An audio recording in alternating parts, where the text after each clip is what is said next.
I was raised in a blended family. My mom always explained it as yours, mine, and ours. My youngest sister is 5 years older, and my brother is 18 years older than me. I'm the caboose.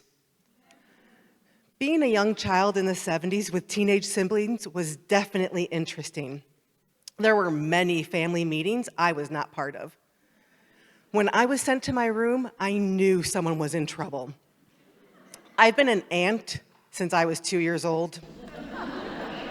When I was 6, one of my brothers was caught smoking and suspended.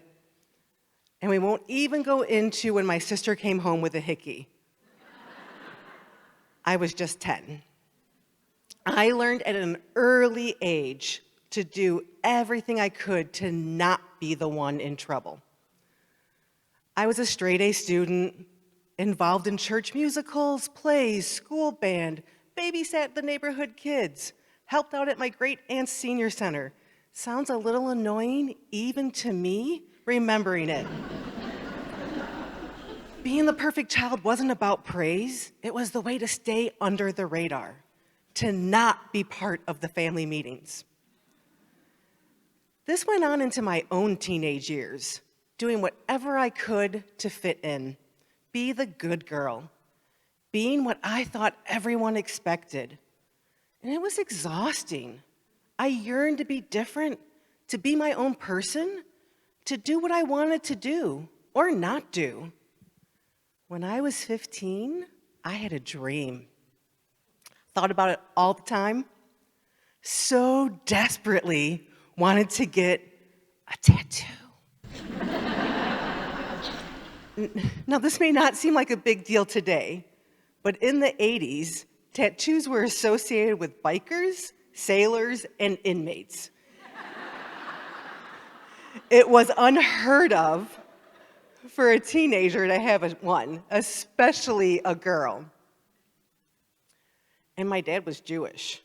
Jewish law forbids getting a tattoo. It was made very clear in my household that if we got a tattoo, we would be disowned. But I still wanted one. Oh, I wanted that tattoo. It was my ultimate way to break out, to be the free spirit I was. And I had it all designed in my head. On one arm, I was gonna get a skull with a dagger in it, and a snake wrapped all around. And the other arm was gonna be a black rose with thorns and blood dripping from it. You may say I had a little teenage angst going on. Finally, the day came, the end of my senior year in high school. At 18 years old, I went and got my first tattoo. It was my time to make waves and do my own thing. My time to show up exactly how I was, who I was. And I did it.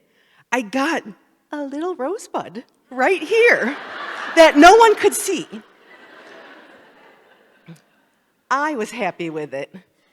And I couldn't wait to show it to people that I wanted to and show how cool I was.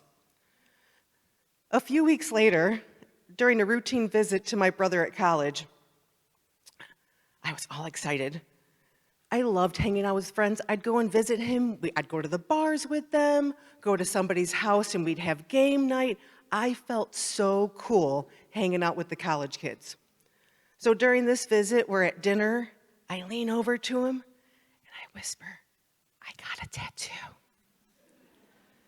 His response was not the "you're so cool" high five I expected. No. His knee-jerk reaction was one of shock and disapproval. He punched me in the arm. I guess one of us wasn't so cool after all. Later that summer, I went off to college, and on the rare occasion I wore a shirt that showed the tattoo, random people would stop me. In dismay, I often heard, "I can't believe you have a tattoo." And when I stood up at my brother's wedding, the dress had to be altered. I was not allowed to be in a bridesmaid with any ink showing. I wasn't prepared for this. I loved that I had tattoos, that I had done something truly for me, but I didn't love the negative attention. I expected being my own person to make me feel cool and liberated. Turns out being publicly shamed, creating feelings of regret and embarrassment. Empowerment? Not so much. So when I went for my second tattoo, it was once again, it was in a place that was easily covered on my shoulder. And this started the recurring theme in my life. Be brave, be me, then shrink back when people didn't like how I showed up. Everyone seemed to react in a negative way, so I kept myself hidden, just like my tattoos. This was true in many areas, how I dressed, how I did my hair. I wanted to be fun, to be me, but that chatter, it was always there. What would my family think? My clients, random strangers on the street. In my mind, in order to be successful in real estate, I had to have the Rachel haircut and wear a black blazer. My goal was to be what everyone expected and accepted. When I told my hairstylist I wanted to play with color, we decided a few pink stripes on the bottom layers was the perfect spot. So daring, so safe, and once again hidden. After many years of therapy and personal development and a lot of internal work, when I was 44, I was ready to fully express myself with another tattoo. This one was going to be a cute little white lighthouse on the inside of my wrist. Daring, but safe. My tattoo artist explained that with the detail I wanted, it should be a little bigger. And a better placement might be on the outside of my arm. In the moment, he's the professional. Great, let's do it. So I wound up with this. Not at all easy to hide. It was out there. I was out there. Still so uncomfortable. Running to the grocery store, I was anxious. I felt like I was walking around with a neon sign pointing at me, drawing everyone's attention. Anytime people would comment about it or ask about it, my inner chatter would scream, "What did I do?" That fear of what others think was ever present. And this went way beyond tattoos. It was everywhere in my life, especially in my business. When I was 47, I decided to do something different. Something not everyone does. I shared my woo-woo side with my clients. I rebranded myself as a holistic realtor. I talked about crystals and energy clearings and moon cycles just enough that people were really confused.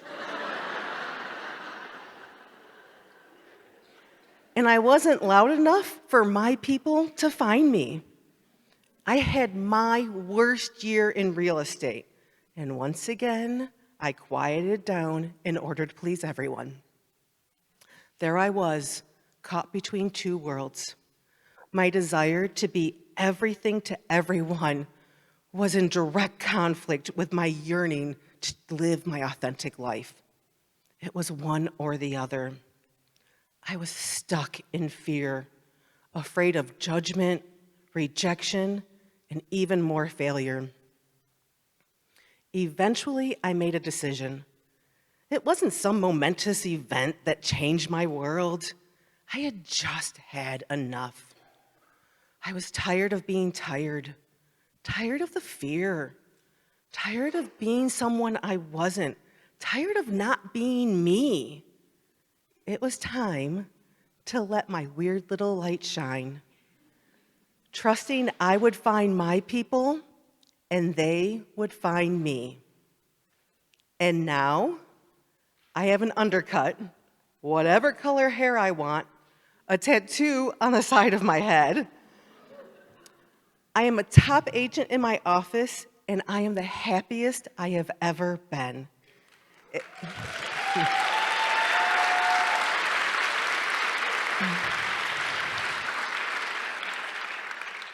It may have taken me 52 years, but I now completely embrace my weird, bright light, knowing I am not for everyone.